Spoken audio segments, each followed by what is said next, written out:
Miten sä Olga oot tänne niin eksynyt tänne Villa-Atsaleen? Tämä oli ihan vahinko, mä sanoisin.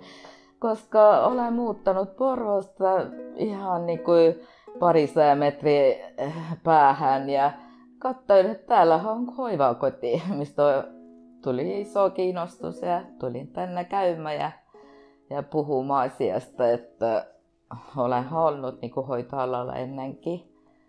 Ja tuli semmoinen hetki, että haastateltiin ja pääsin sisälle. Porvossahan oli se etupuoli, mistä mä sain sitten ne lähihoitopaperit 2,5 vuotta. Sanoisin ehkä näin, että tämä läheisyyden antaminen heille, mitä ne kaipaa tosi paljon, koska ei kaikilla ne omaiset käy niin usein siinä. Että tykkään tosi paljon siitä, että ne tunnistaa mut, kun mä tulen töihin. Jotkut jopa tietää, että olen vähän pitempi ollut poissa, kun olin lomalla. Et se kaikki tuo iloa siinä siitä tehtystä työstä, että näet, että ihminen niin odottaa sut takaisin. Vaikka on muistisairaat, mutta ääni ja kasvot jää mieleen. Luulen, että tämä mitä tuo heille iloa, tuo myös mulle. Että ne tykkää siitä kaikesta, mitä meillä on tarjoilla. No minun elämä ei ole ollut todella ruusuilla tanssimista. Olen tottunut työntekoon, mikä niin kuin on työnteko. Ei vain niin kuin tulla töihin, vaan myös tehdään. Tämä, että mä pääsen tänne tulemaan, tämä on jo iso juttu mulle, koska olen kuitenkin tullut niin kuin muualta tänne Suomeen asumaan ja ei niin kovin paljon ne työllisty ne ulkomaalaiset. Mutta olen ollut niin kuin työelämässä tasa 20 vuotta kohta.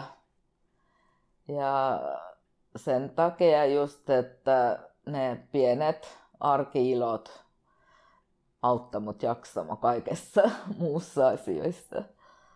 Työnteko on tärkeää. Mulle on. Joo, se auttaa sua jaksamaan sitten, kun sulla on töitä, niin sä oot siitä iloinen. Olen. Kyllä, joo. Kyllä olen. No mikä sun mielestä on kaikkein tärkeintä tuommoisen muistisairaan ihmisen hoitamisessa ja kohtaamisessa?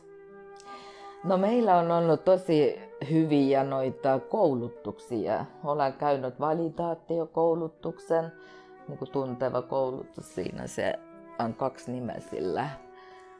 Me niin kuin asettumme heidän tasolle ja heidän maailmaan.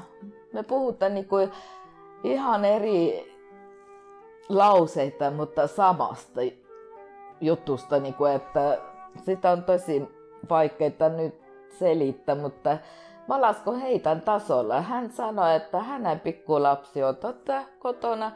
Hän on jo hoitossa. Mä olen jo pitänyt huolensa hänestä. Nyt mennään me syömään. Pidetään sinusta huolta. Kiinnostava koulutus oli ja aika paljon asioita niin kuin selvisi, että miksi mä teen näin asioita. Mitä mä teen. Tuohon kuolemateemaan vielä, joka on sua koskettanut todella henkilökohtaisesti, niin tässä työssähän joutuu kohtaamaan paljon kuolemaa. Miten se sulle näyttäytyy tänä päivänä ja miten sä koet sen? Onko se luonnollista? Se on tosi luonnollista. Olen heitä lähellä ollut sitten sen verran, kun mulla on mahdollista työnteosta niin kuin oma aika siitä. Auttaa myös niin kuin omaisia kestämään sitä.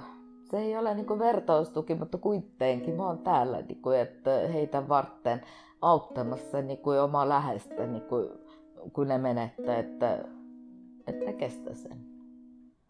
Elämä menee aina niin kuin, kuitenkin, ei se suru ikinä loppu, se vaihtava muotoa, mutta kuitenkin tästä eteenpäin mennään.